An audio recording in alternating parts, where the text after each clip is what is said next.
कफन बांधे हैं सिरों पर, हाथ में तलवार है, ढूंढने निकले हैं दुश्मन लोग मेरे गांव के। चल पड़े हैं लोग मेरे गांव के। वो यही दर्शाता है कि एक समय आएगा जब आप जो हमें शोषण कर रहे हैं, आप जिस तरीके से हमें दबाने का कोशिश कर रहे हैं, हमारे हकों का जो हनन कर रहे हैं, उसके खिलाफ हम एकजुट होंगे। जैसे आज भाजपा दिल्ली में अभी चुन के आई है, इसका एक कड़ा जवाब जो है वर्कर्स ने देश भर से आकर यहाँ पे एकजुट होकर दिया है। एकता से बल मिला है झोपड़ी की सांस को, आंधियों से लड़ रहे हैं लोग मेरे गांव के। पूरा का पूरा पितृसत्तात्मक समाज है और उसमें औरतों को जिस तरीके से देखा जाता है वो पूरा का पूरा वही एक ढांचा है, वो वहीं से निकल के आ रहा है। तो वही सारी चीज़ें हैं और आगे यहाँ पे आगे उनको सेंसिटाइज भी करा जाता है, लेकिन उनके हाथ में कहीं ना कहीं वो सारी पितृसत्तात्मक ताकतें वो जहाँ से जमीनी स्तर से उठ के आती हैं, तो वो उसी सत्ता में भी वैसे ही लोग रहते हैं, उसी कानून को संचालित करने वाले लोग भी वैसे ही होते हैं। जितना भी उनको सेंसिटाइज करें, लेकिन कहीं ना कहीं वो बैठे ही रहता है दिमाग। औरतों को खुद मुखरता से सामने आना पड़ेगा, क्योंकि जब तक हम ऐसे सोचेंगे कि हमें कोई आगे बढ़ने का मौका देगा तो ऐसा नहीं होगा। हमें खुद उस चीज़ के लिए लड़ाई लड़नी पड़ेगी।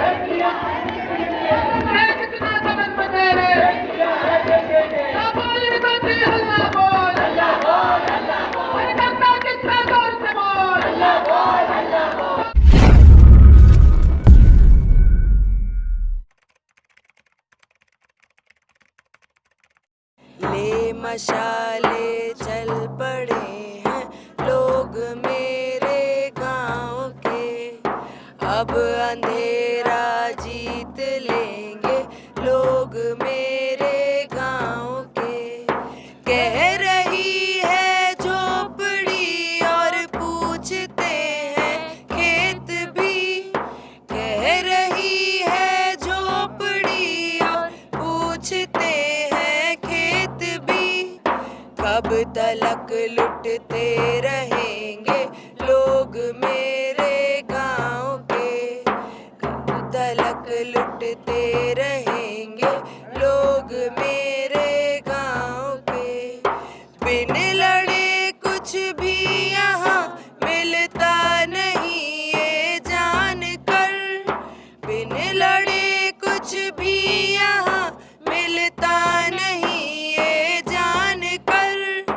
अब लड़ाई लड़ रहे हैं लोग मेरे गांव के, अब लड़ाई लड़ रहे हैं लोग मेरे गांव के। कफन बांधे हैं सिरों पर, हाथ में तलवार है, कफन बांधे हैं सिरों पर, हाथ में तलवार है, ढूंढने निकले हैं दुश्मन लोग मेरे गांव के, ढूंढने निकले हैं दुश्मन लोग मेरे गांव के। हर रुकावट चीखती है ठोकरों की मार से, हर रुकावट चीखती है ठोकरों की मार से। बेड़ियां खनका रहे हैं लोग मेरे गांव के, बेड़ियां खनका रहे हैं लोग मेरे गांव के। दे रहे हैं देख लो अब वो सदाए इनकलाब, दे रहे हैं देख लो अब वो सदाए इनकलाब। हाथ में परचम लिए हैं लोग मेरे गांव के, हाथ में परचम लिए हैं लोग मेरे गांव के। एकता से बल मिला है झोपड़ी की सांस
अब अंधेरा जीत लेंगे लोग मेरे गांव के।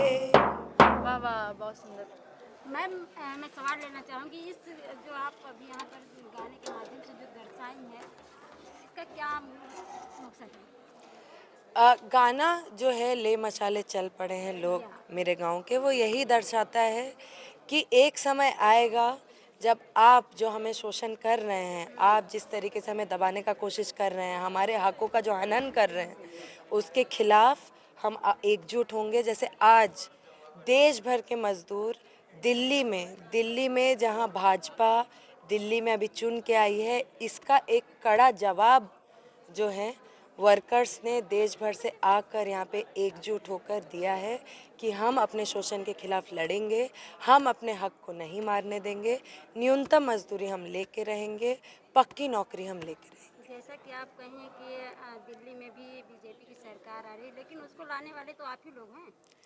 देखिए, एक बात है कि दिल्ली भाजपा को वोट जो ना देने वाले लोग हैं वो आज यहाँ पे मौजूद हैं, क्योंकि अधिकतर लोग आप देखते हैं जो मजदूर हैं, स्पेशली जो सैनिटेशन वर्कर्स हैं, वो सबसे मार्जिनलाइज तबके से आते हैं, सबसे मार्जिनलाइज कम्युनिटी से आते हैं।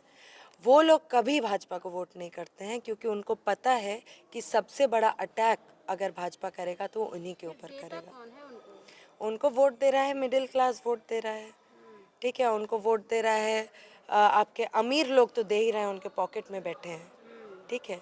गरीब विरोधी जितने लोग हैं वो ज़रूर उनको वोट दे रहे हैं। और दिल्ली में ये भी है कि एलीट तबका यहाँ पे ज़्यादातर रहता है और जितने भी मजदूर वर्कर्स होते हैं वो बाहर से ही आते हैं यहाँ पे ज़्यादातर काम करने। तो आप देखेंगे एक बड़ा सेक्शन उनका है दिल्ली में यहाँ पे। हाँ, तो यही है कि उनका जो सेक्शन है मजदूर लोगों का, तो वो बाहर से ज़्यादातर लोग आते हैं, अलग अलग देश के अलग अलग कोनों से आते हैं। और यहाँ पे दिल्ली का जो तबका है वो यहाँ का जो लोग यहाँ पे डोमिसाइल करते हैं वो एलीट तबका है, तो वो लोग एक तरीके से जिता रहे हैं उनको। और जितने भी मजदूर और वर्कर्स हैं वो यहाँ पे अलग अलग जगहों से आते हैं। लेना चाहूँगी, जिस तरह से महिलाओं के ऊपर एट्रोसिटी हो रही है, आए दिन खबरें निकल कर आती है, इस पर आप क्या कहना चाहेंगे? देखिए, इस पर तो यही है कि पूरी तरीके से इन सारी चीज़ों को बंद करने की कोशिश की जाए ज़्यादा से ज़्यादातर। सरकार से यही हमारी मांग है कि इन सारी चीज़ों पे जितनी जल्दी से जल्दी कुछ ना कुछ करा जा सके। अगर लॉ तो खैर पास ही हो किया ही जा रहा है टाइम टू टाइम, लेकिन इन चीज़ों पे कितना कितना इम्प्लीमेंटेशन होता है, इन सारी चीज़ों की दरकार रही है। आए दिन कुछ ना कुछ इन्हीं चीज़ कारणों से होता रहता है। कहाँ से मिलता है जो ऐसी ऐसी घिनौनी हरकतें? देखिए, एक समाज का एक बहुत बड़ा तबका है, जिस समाज से हम आज बात करते हैं, जो हिंदू समाज इस तरीके का बना, वो पूरा का पूरा पितृसत्तात्मक समाज है और उसमें औरतों को जिस तरीके से देखा जाता है वो पूरा का पूरा वही एक ढांचा है, वो वहीं से निकल के आ रहा है।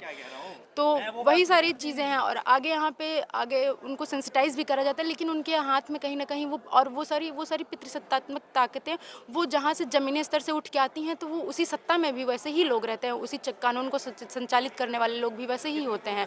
जितना भी उनको सेंसिटाइज करी, लेकिन कहीं ना कहीं वो बैठे ही रहता है दिमाग में।